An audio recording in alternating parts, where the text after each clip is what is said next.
Formula ఈ race కేసులో ACB దర్యాప్తుకు high court green signal ఇచ్చింది. విచారణకు కేటీఆర్ సహకరించాలని స్పష్టం చేసింది. అయితే అరెస్ట్ చేయకూడదని తెలిపింది హైకోర్టు. హైకోర్టులో కేటీఆర్ తరఫున లాయర్ సుందరం, మరోవైపు ప్రభుత్వం తరఫున లాయర్ సుదర్శన్ రెడ్డి వాదనలు వినిపించారు. విచారణ అనంతరం ఆదేశాలు జారీ చేసింది హైకోర్టు.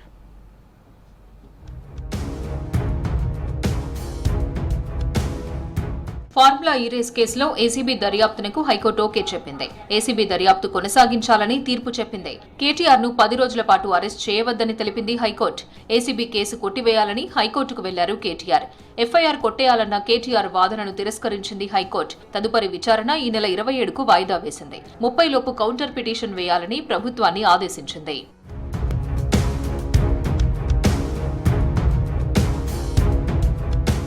ఫార్ములా ఈ కార్ రేస్ కేసులో అప్పటి మున్సిపల్ శాఖ మంత్రి కేటీఆర్ ను A1 గా, ఐఏఎస్ అధికారి అరవింద్ కుమార్ ను A2 గా చేర్చారు ఏసీబీ అధికారులు.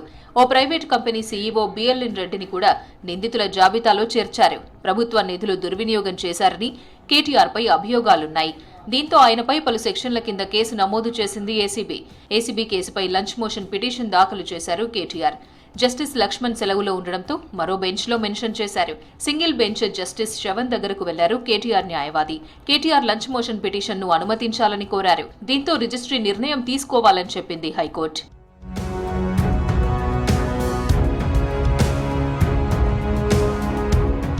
కేటీఆర్ తరపున సుప్రీంకోర్టు సీనియర్ కౌన్సిల్ సుందరం, ప్రభుత్వం తరపున ఏజీ సుదర్శన్ రెడ్డి వాదనలు వినిపించారు. కేటీఆర్ పై నమోదు చేసిన అవినీతి నిరోధక చట్టంలోని 13(1)A ఈ కేసుకు వర్తించదన్నారు న్యాయవాది సుందరం.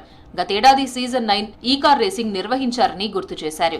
రేసింగ్ నిర్వహించేందుకు 2022 అక్టోబర్ 25నే ఒప్పందం జరిగిందన్నారు. ఫార్ములా ఈ రేస్ ఆపరేషన్స్ తో ఒప్పందం జరిగిందన్నారు. సీజన్ 9లో 110 కోట్ల రూపాయల లాభం వచ్చిందన్నారు.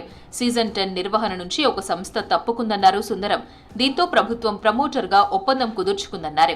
పాత ఒప్పందానికి కొనసాగింపుగా కొత్త ఒప్పందం జరిగిందన్నారు. ఎన్నికల కోడ్ ఉల్లంఘించారనడానికి ఎలాంటి ఆధారాలు లేవన్నారు. 14 నెలల తర్వాత ఎఫ్ఐఆర్ నమోదు చేశారన్నారు సుందరం. కనీసం ప్రాథమిక విచారణ కూడా చేయకుండా కేసు నమోదు చేయడం రాజకీయ కక్ష మాత్రమేనని వాదించారు కేటీఆర్ తరపు అడ్వకేట్. హైదరాబాద్ పేరు ప్రతిష్టలు తక్కువ కావద్దు అని చెప్పి జీహెచ్ఎంసీ కూడా దీన్ని కండక్ట్ చేయగలదు అని చెప్పి వారితోటి వాళ్ళకి ఇబ్బంది ఎక్కడుందంటే కొన్ని పైసలు మాకు ఇబ్బంది అవుతుందంటే అప్పుడు ఒక అడ్మినిస్ట్రేషన్ గ్రౌండ్ లో బాధ్యత గల మంత్రిగా ఇవ్వడం జరిగింది. అది కూడా బ్యాంక్ నుంచి ఆ కంపెనీకి నేరుగా వెళ్ళింది. ఇక్కడ లంచం ఇవ్వటాలు, ప్రొసీజరల్ ల్యాబ్స్, దాని ఫైనాన్స్ ఇదంతా కాదు. వారి ఒక వైస్ చైర్మన్ గా ఉన్నారు జీహెచ్ఎంసీకి, వారికి కూడా రైట్స్ ఉన్నాయి కాబట్టి ముఖ్యమంత్రి గారు పర్మిషన్ తీసుకొని వెంటనే అక్కడ ఆ రోజు ఇవ్వడం జరిగింది. దాని తర్వాత ఇక్కడ ఎలక్షన్ అది కోడ్ రావడం జరిగింది. అధికారం మారిపోయింది. ఫార్ములా ఈ రేస్ కేసులో ఎఫ్ఐఆర్ ద్వారానే దర్యాప్తు జరుగుతుందని కోర్టు దృష్టికి తెచ్చారు అడ్వకేట్ జనరల్ సుదర్శన్ రెడ్డి. ప్రతి విషయం ఎఫ్ఐఆర్లో ఉండదన్నారు. దర్యాప్తులో అనేక విషయాలు బహిర్గతమవుతాయన్నారు. ప్రాథమిక విచారణ జరిగాకే కేసు నమోదైందన్నారు.